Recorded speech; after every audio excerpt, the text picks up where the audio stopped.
नमस्कार, मैं Shreya digital news analysis में आप सभी का स्वागत है। 103 मिनट का रिकॉर्ड, लाल किले से मोदी का सबसे लंबा संबोधन, आत्मनिर्भर भारत से विकसित भारत 2047 का रोड मैप। देश के 69वें स्वतंत्रता दिवस पर लाल किले के प्राचीर से प्रधानमंत्री नरेंद्र मोदी का संबोधन एक बार फिर चर्चा का केंद्र बन गया। इस बार उन्होंने 103 मिनट का भाषण देकर न केवल अपने ही पिछले रिकॉर्ड को तोड़ा, बल्कि स्वतंत्रता दिवस के इतिहास में सबसे लंबा भाषण का कीर्तिमान भी स्थापित किया। यह प्रधानमंत्री मोदी का लगातार 12वां स्वतंत्रता दिवस संबोधन था, जिससे उन्होंने पूर्व प्रधानमंत्री इंदिरा गांधी का 11 बार का रिकॉर्ड भी पार कर लिया। भाषण में उन्होंने आर्थिक नीति से लेकर तकनीकी प्रगति और राष्ट्र सुरक्षा तक कई अहम विषयों पर अपनी बात रखी। मोदी ने अपने भाषण की शुरुआत जो है वो आत्मनिर्भर भारत के विजन को दोहराते हुए की। उन्होंने रक्षा, तकनीक, ऊर्जा और अंतरिक्ष जैसे क्षेत्रों में देश की आत्मनिर्भरता को मजबूती देने की आवश्यकता पर बल दिया। उन्होंने ऑपरेशन सिंदूर का उदाहरण देते हुए बताया कि भारत कैसे अपनी क्षमताओं और संसाधनों के बल पर किसी भी चुनौती का सामना कर सकता है। यह संदेश स्पष्ट था कि आने वाले समय में भारत को न केवल उत्पादन में बल्कि रणनीतिक सोच में भी स्वावलंबी होना होगा।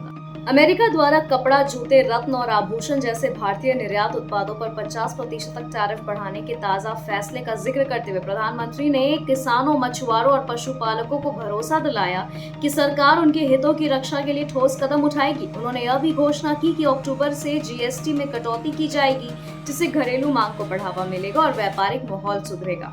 यह कदम न केवल छोटे व्यवसायों बल्कि मध्यम वर्ग के उपभोक्ताओं के लिए भी राहत भरा संदेश था। प्रधानमंत्री ने यूनिफाइड पेमेंट इंटरफेस यानी यूपीआई को दुनिया का चमत्कार बताते हुए कहा कि इसे अब 7 देशों ने आधिकारिक रूप से अपनाया है। उन्होंने इसे भारत की तकनीकी क्षमता, नवाचार और वित्त समावेशन का प्रमाण बताया। यह उपलब्धि न केवल भारतीय डिजिटल क्रांति की सफलता को दर्शाती है, बल्कि फिनटेक क्षेत्र में भारत की वैश्विक नेतृत्व स्थिति को भी मजबूत करती है। मोदी ने 2047 तक भारत को एक विकसित राष्ट्र बनाने के अपने संकल्प को दोहराया। उन्होंने युवाओं, किसानों, उद्यमियों और सभी नागरिकों को इस मिशन में सक्रिय योगदान की अपील की है। प्रधानमंत्री ने कहा कि यह लक्ष्य तभी संभव है जब देश आत्मनिर्भरता, नवाचार और एकजुटता की राह पर आगे बढ़े।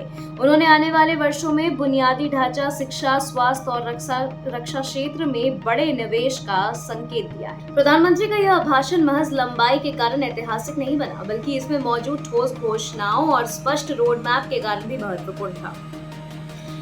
रिकॉर्ड 130 मिनट, अब तक का सबसे लंबा स्वतंत्रता दिवस भाषण जो है वो लगातार 12 बार, लाल किले के संबोधन, मुख्य विषय आत्मनिर्भर भारत, जीएसटी कटौती, यूपीआई का वैश्विक विस्तार, रक्षा क्षमता, विकसित भारत 2047। वहीं अगर आर्थिक संदर्भ की बात करें तो अमेरिकी टैरिफ के बीच किसानों और व्यापारियों को सुरक्षा का भरोसा। ये था उनका 103 मिनट का कुल भाषण। आज का भाषण केवल एक राष्ट्रीय औपचारिकता नहीं, बल्कि आने वाले 2 दशकों के लिए एक रणनीतिक दृष्टिपत्र के रूप में देखा जा सकता है। प्रधानमंत्री मोदी ने रिकॉर्ड समय में देश को यह संदेश दिया कि भविष्य की चुनौतियों का सामना आत्मनिर्भरता, नवाचार और एकजुटता से ही किया जा सकता है। 69वें स्वतंत्रता दिवस का यह संबोधन इतिहास में न केवल अपनी अवधि के लिए बल्कि दिशा निर्देशक संदेश के लिए भी दर्ज हो गया है। मोदी के शब्दों में विकसित भारत का मार्ग आत्मनिर्भरता और नवाचार से होकर जाता है और हम इसमें हर नागरिक की भूमिका भी अहम